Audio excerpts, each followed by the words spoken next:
Olá! Como todos nós já sabemos, fazer uso da natureza como meio de reafirmar seu domínio sobre as demais espécies, usando da biodiversidade para conseguir condições mais cômodas, se tornou algo natural do ser humano e uma questão cultural no mundo todo. Porém, após tanta degradação, o planeta entrou em colapso e a vida está sendo ameaçada por inúmeros problemas desencadeados pelo mau uso dos recursos naturais. Na atualidade, por exemplo, convivemos com alguns desses problemas: o aquecimento global, doenças desencadeadas pela poluição, águas contaminadas, entre tantos outros problemas. Visando amenizar esses problemas e garantir uma vida mais saudável para a população, mantendo um ambiente equilibrado, a comunidade internacional iniciou a construção de leis e políticas ambientais destinadas a nortear um modo ideal de conviver com a natureza. Como já vimos, o Brasil também organizou um sistema de proteção ambiental. E, nesse sentido, um dos principais documentos é o Estudo de Impacto Ambiental, o EIA, que é um estudo que avalia as consequências ambientais decorrentes de um determinado projeto. E o RIMA, que é o Relatório de Impacto Ambiental e depende do EIA para sua formulação. Nesta aula, veremos que para a obtenção de licenças de projetos são necessários esses dois estudos. Esses dois documentos formam um conjunto e têm como objetivo avaliar os impactos ambientais decorrentes da instalação de um empreendimento e estabelecem programas para monitoramento e mitigação desses impactos. Nesta aula, serão apresentados os aspectos de estudo de impacto ambiental, dando enfoque para os meios físicos e biológicos. Vamos ver o que diz a Resolução do CONAMA, número 1, de 1986. A Resolução CONAMA, número 1, de 1986, define que o estudo de impacto ambiental é o conjunto de estudos realizados por especialistas de diversas áreas, com dados técnicos detalhados. O acesso a ele é restrito em respeito ao sigilo industrial. Já o relatório de impacto ambiental refletirá as conclusões do estudo do impacto ambiental. O RIMA deve ser apresentado de forma objetiva e adequada à sua compreensão. As informações devem ser traduzidas em linguagem acessível, ilustradas por mapas, cartas, quadros, gráficos e demais técnicas de comunicação visual, de modo que se possam entender as vantagens e desvantagens do projeto, bem como todas as consequências ambientais de sua implementação. Voltando as atenções para os aspectos de estudo ambientais, o meio físico é um dos componentes que devem ser obrigatoriamente tratados no EIA-RIMA, podendo ser considerado como passivo ou ativo. Para abordar o meio físico nos estudos de impactos ambientais, é necessário conhecer as principais características dos processos do meio físico, para que seja feita a melhor avaliação possível dos processos atuantes no meio em questão. O estudo do meio físico deve integrar os seus componentes, direcionando o estudo da dinâmica de cada uma de suas formas de interação, envolvendo desde fluxos energéticos atuantes no meio até seus componentes materiais, como, por exemplo, solo, rochas, ar e água. Para abordar o meio físico nos estudos ambientais, deve-se conhecer as principais características dos processos desse meio, para que seja feita a melhor avaliação possível dos processos atuantes. Os diversos tipos de processos do meio físico são a erosão pela água, a erosão eólica, que é ocorrida pelo vento, o escorregamento, quedas de blocos, queda de detritos, rastejo do solo, karstificação, escoamento de água na superfície, radioatividade, inundação e processos pedogenéticos. O impacto ambiental de um determinado empreendimento ou ação gera intervenções em diferentes graus nas estruturas e processos do meio físico, podendo resultar em grandes consequências, como, por exemplo, podemos citar um evento recente. Vejamos.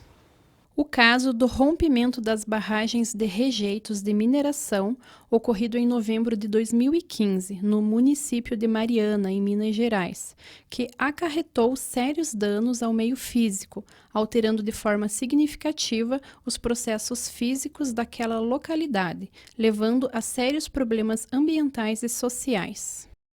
Conforme nota técnica elaborada pelo Centro de Sensoriamento Remoto do IBAMA, o rompimento da barragem de Fundão causou a destruição de 1.469 hectares ao longo de 77 quilômetros de cursos de água, incluindo áreas de preservação permanente. Tal alteração dificultará a recuperação e o desenvolvimento de espécies que ali viviam, podendo modificar a médio e longo prazo a vegetação local com o estabelecimento de ecossistemas diferentes dos originais. Pessoal, dando continuidade à nossa aula, vamos ver como os impactos do meio físico podem ser identificados. Através de estudos de caso, listagens de controle, opiniões de especialistas, revisões de literatura e matrizes de interação. É importante salientar que a principal ferramenta metodológica utilizada nesta etapa do estudo de impacto ambiental é a geração da matriz de identificação dos impactos, que deve ser detalhada para servir de subsídio para a tomada de decisões. Agora, vamos ver em relação ao estudo do meio biológico ou biótico.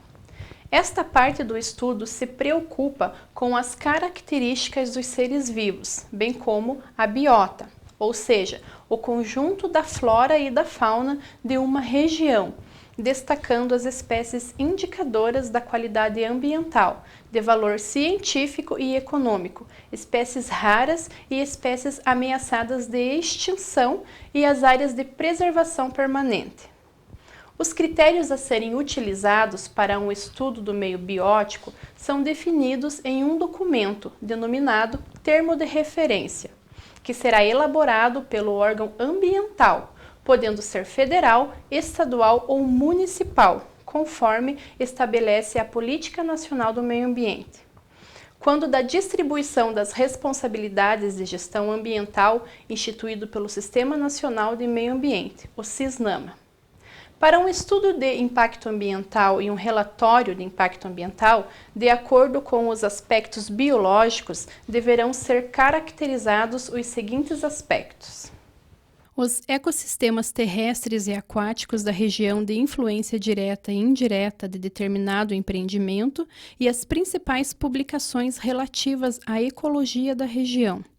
No diagnóstico de fauna e flora, deverá ser indicada claramente a origem dos dados, a descrição da metodologia utilizada e suas justificativas.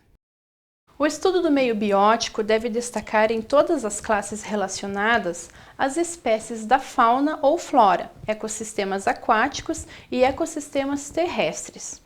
Em relação aos ecossistemas terrestres, devem ser levantados a cobertura vegetal, com identificação das espécies raras e ameaçadas de extinção, a descrição da vegetação integrante da mata ciliar, considerando a importância dos corredores ecológicos. A caracterização da fauna deverá abordar os seguintes grupos: mastofauna, anurofauna, epertofauna e a avifauna. Na área de influência do projeto, também deverá ser observado a identificação das espécies animais presentes, as endêmicas, que ocorrem somente em uma determinada área ou região geográfica, e as espécies ameaçadas de extinção. Vamos ver alguns conceitos citados aqui. A mastofauna é o ramo da zoologia que estuda os mamíferos. A anurofauna é a ordem dos anfíbios, compreende rãs, pererecas e sapos. A epertofauna é o lugar onde habitam répteis e anfíbios. E a avifauna é o conjunto de aves de uma região ou ambiente. Com relação aos ecossistemas aquáticos interiores, as informações que devem ser levantadas dizem respeito ao manancial hídrico na área do empreendimento, quanto à ocorrência de espécies de peixes, a ictiofauna.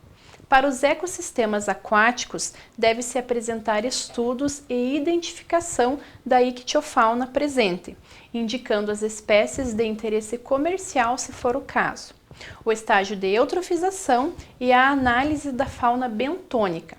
Os ecossistemas de transição, os ecótonos, também deverão ser levantados, considerando o seu papel regulador, assim como os ambientes úmidos, brejos e várzeas.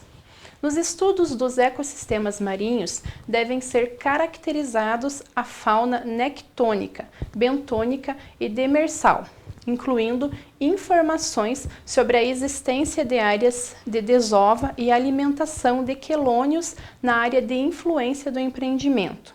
Vejamos mais alguns conceitos.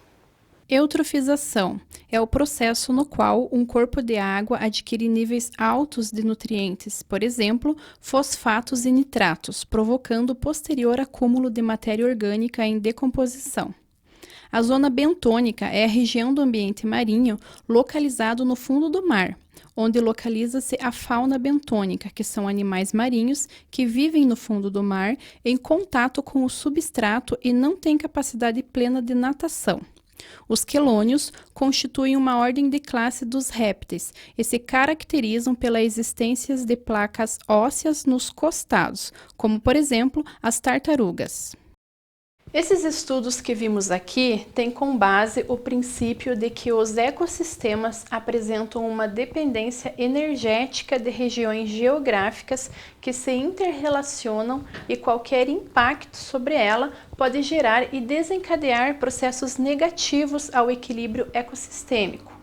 O meio biótico possui características funcionais e estruturais para o equilíbrio do ambiente, incluindo o meio abiótico. Um exemplo de sua funcionalidade são as florestas e sua influência para o equilíbrio climático terrestre, ou mesmo a melhoria da quantidade e qualidade de água. Finalizando esta aula, que tratou sobre os aspectos do estudo de impacto ambiental, dando enfoque para os meios físicos e biológicos, você deve saber que um estudo de impacto ambiental e um relatório de impacto ambiental devem ter as seguintes estruturas: informações gerais, caracterização do empreendimento, área de influência, diagnóstico ambiental, qualidade ambiental, fatores ambientais, análise dos impactos ambientais e medidas mitigadoras. Bem, pessoal, ficamos por aqui. Enviem suas dúvidas e não deixem de fazer os exercícios propostos. Se você ficou com alguma dúvida, você também pode pesquisar mais sobre o assunto e também consultar seu livro didático. Um grande abraço e até a próxima!